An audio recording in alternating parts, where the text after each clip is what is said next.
did the virtual. Yeah, you did. The virtual one is really cool, but it's still no substitute for actually doing it. If you have the option and if you have the ability to do it,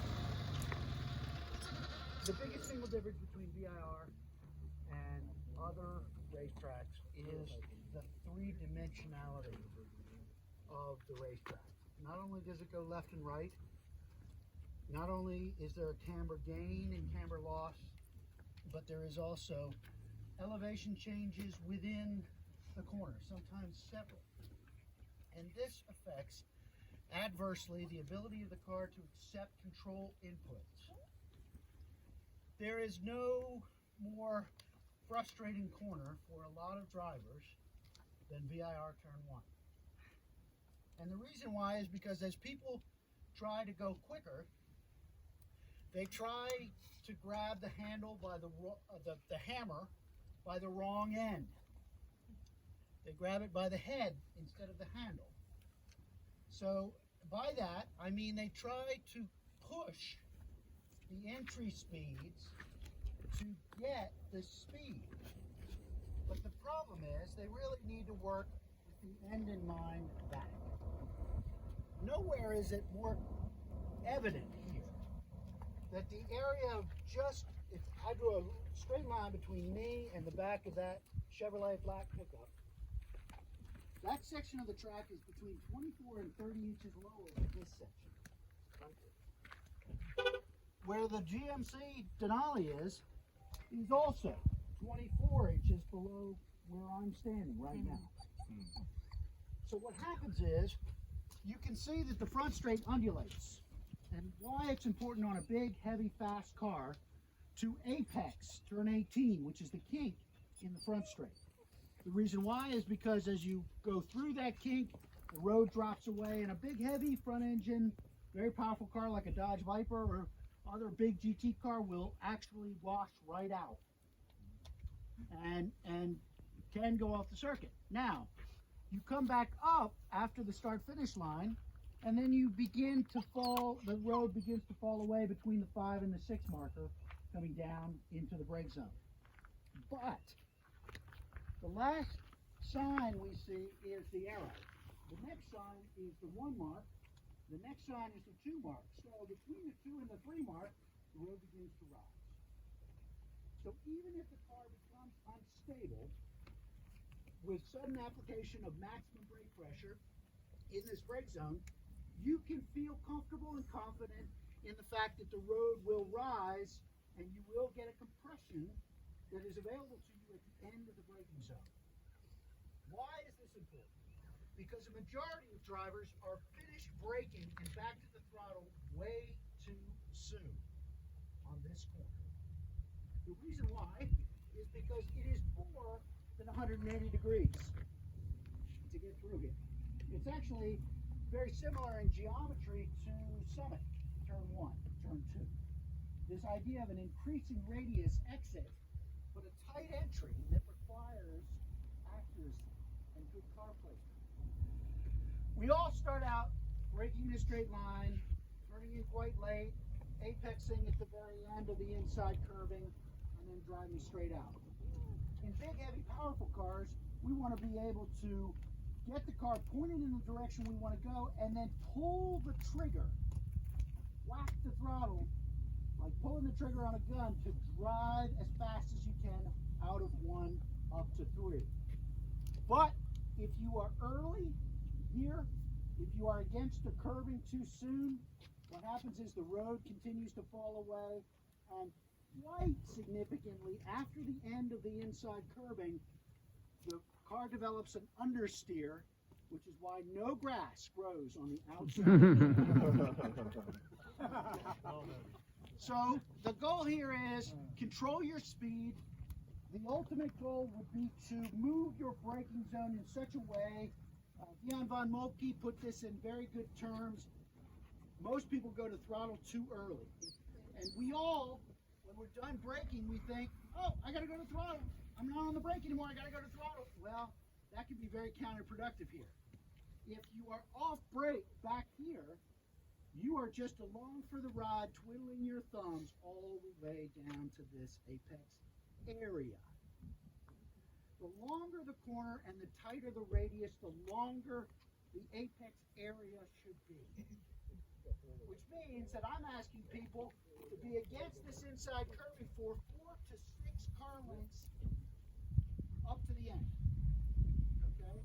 So I'm not actually asking them to touch. I'm not asking people to touch just one singular point near the end of the FIA yellow and green curving. I'm asking them to pick up the curving somewhere back here and stay there. Get the rotation going on right smack dab in the middle of the section where we have a lot of camber gain to help. Okay? Yes, you can get good rotation back here, and the reason why is because you come up just beyond the white shirt is a table, the highest elevation any part. I'll be a marker in this corner. Okay, you're a good marker. We try to have fun. I'll be a marker. I like it. So if you are able to time your brake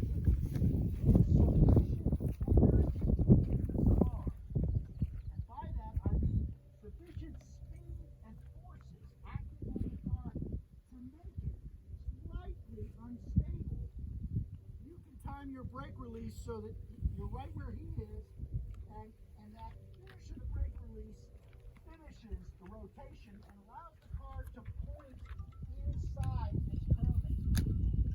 So it's actually, assuming a slip angle of 7 to 12 degrees, in a left-hand drive two-seat car, I would be about here, and the car the vector is here. And what I do is, especially, this is why Miatas are great training cars, okay? The reason why they're fun is because you can really develop a fairly significant slip angle and still feel good about it. And you do want that because you want the car to slide. You can see actually the graininess of the asphalt right here.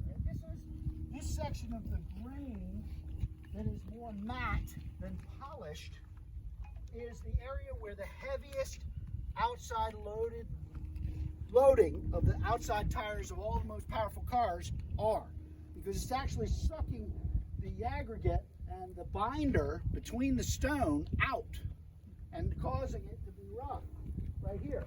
If I was walking over here and I was listening to my sneakers go, Oh yeah. I mean, all that rubber down is awesome. This past weekend has been great. The sealer, the epoxy, the darker black, is just glue, which has been put on here to try to hold the stone together.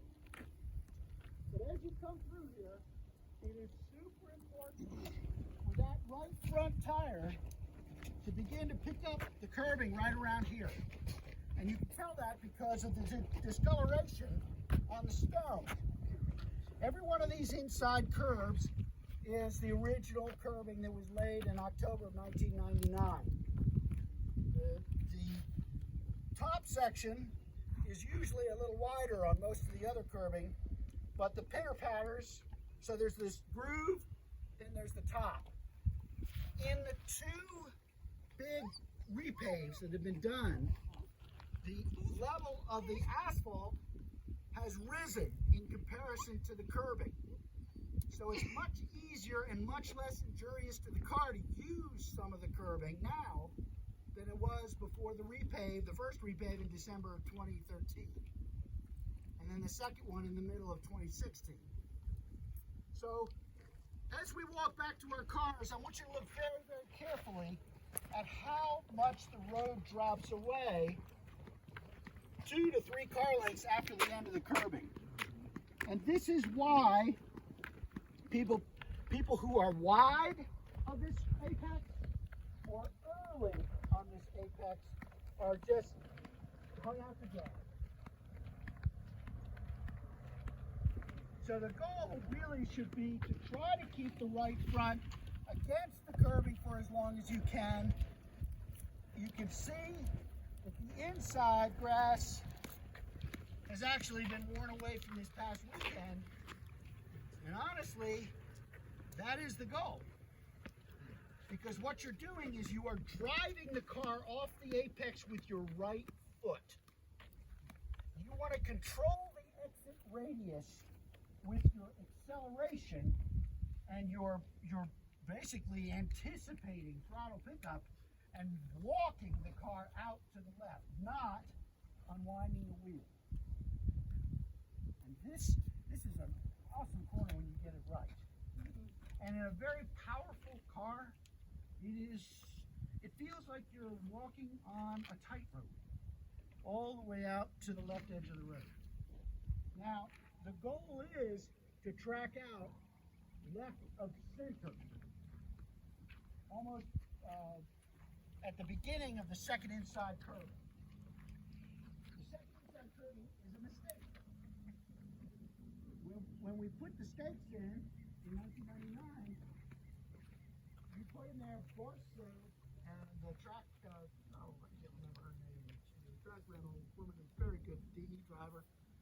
We made a mistake and put the stakes where that second inside curve is. Realistically, the quickest cars cannot stay tight. The quickest cars are walking out in a larger radius, like the exit of turn 2 at Summit Point, and then holding that radius such that the right side of the car is parallel with the right side of the road, on the right side of the road to turn left into turn 2. Let's go to turn 3.